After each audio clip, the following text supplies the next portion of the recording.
நம்ம நியூஸ் கிரிக் சேனல்ல இருந்து வேற லெவல் அப்டேட் வந்திருக்கு பாருங்க. இந்தியா, ஆஸ்திரேலியா, இங்கிலாந்து 3 பேரும் சேர்ந்து ஒரு வேற சீரிஸ் ஆட போறாங்களாம். கிரிக்கெட் களத்துல நம்ம இந்தியா, பாகிஸ்தான எப்படி பொளந்து கட்டுச்சோ, ஆபரேஷன் சிந்தூர் பாகிஸ்தானுக்கு அவங்க இடத்த காட்டிடுச்சு. பாகிஸ்தான் இன்னைக்கு எங்க நிக்குதுன்னு நம்ம இந்தியா நல்லா புரிய வச்சுட்டாங்க. இப்போ கிரிக்கெட் களத்திலயும் அவங்களோட கோட்டத்தை அடக்கப் போறோம். அதுக்கான ஆரம்பமும் ஆயிடுச்சு பாருங்க. எப்படி சொல்றேன்னா கேளுங்க. இந்தியா விளையாட போறது ஆசிய கோப்பை இல்ல. ஆசிய கிரிக்கெட் கவுன்சிலோட தலைவரே பாகிஸ்தானை சேர்ந்தவரு. பாகிஸ்தான் கிரிக்கெட் போர்டோட சேர்மன் தான் அதுக்கு தலைவர்.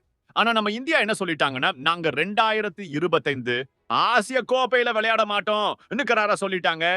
இந்தியா இல்லாம ஆசிய கோப்பைன்னா சும்மா பேரு தான். இந்தியா டீம் விளையாடலைன்னா ஆசிய கோப்பை நடக்கவே நடக்காது. காசு நம்ம இந்தியால இருந்து தான் போகுது. எல்லா விளம்பரமும் இந்தியால இருந்து தான். ஸ்பான்சர்ஸ் எல்லாரும் இந்தியால இருந்து தான் வர்றாங்க. ஃபேன்ஸ் கூட இந்தியால இருந்து தான். அப்போதான் மத்த நாடுகளுக்கு காசு கொடுக்க முடியும். அதனால இந்தியா வெளிய போயிட்டா ஆசிய கோப்பை 0 தான். செப்டம்பர் மாசம் 2025ல ஆசிய கோப்பை ஆரம்பிக்கணும்னு இருந்துச்சு. ஆனா இப்போ நம்ம இந்தியா முடியாதுன்னு சொன்னதுனால ஆசிய கோப்பை நடுவுல தொங்குற மாதிரி ஆயிடுச்சு. ட்ரை சீரிஸ் பத்தி பேச்சுவார்த்தை போயிட்டு இருக்கு. பிசிசிஐ அதிகாரிகள் வெளியில வந்து நாங்க ஆசிய கோப்பையை இன்னும் நிறுத்தலன்னு சொன்னாலும் உள்ளுக்குள்ள வேற பேச்சு நடக்குது பாஸ். யார வேணாம்னு நினைக்கிறாங்களோ அவங்கள ஒதுக்கிடுவாங்க. யாரோட புது சீரிஸ் ஆடணுமோ அவங்களோட பேச ஆரம்பிச்சிடுவாங்க.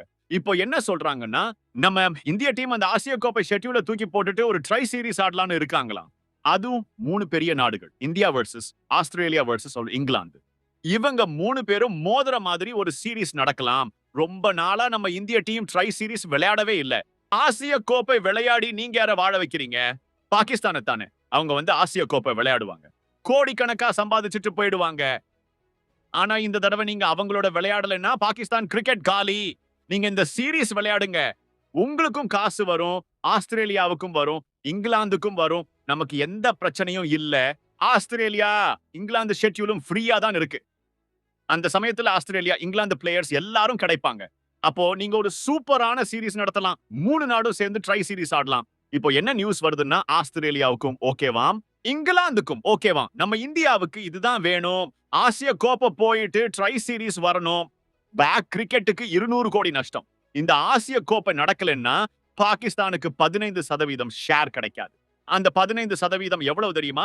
200 கோடி ரூபாய். அதனால ஆசிய கோப்பை நடக்கலன்னா பாகிஸ்தானுக்கு 200 கோடி ரூபாய். அடி அதே நேரத்துல இந்த ட்ரை சீரிஸ் நடந்தா இந்தியாவுக்கும், ஆஸ்திரேலியாவுக்கும், இங்கிலாந்துக்கும் பயங்கர லாபம். அப்போ இது சரிதானே பாஸ்? ஆபரேஷன் சிந்தூர்ல பாகிஸ்தானை அடிச்சீங்க. இப்போ கிரிக்கெட் களத்திலயும் அவங்களோட கோட்டத்தை அடக்குங்க. ஆசிய கோப்பைய தூக்கிட்டு ட்ரை சீரிஸ் கொண்டு வாங்க. இதுக்காகத்தான் இப்போ முழுசா பிளான் பண்ணிட்டு இருக்கிறாங்க. இந்த விஷயத்துல நீங்க என்ன நினைக்கிறீங்கன்னு கமெண்ட்ல சொல்லுங்க பாஸ். மறக்காம லைக் பண்ணுங்க, ஷேர் பண்ணுங்க.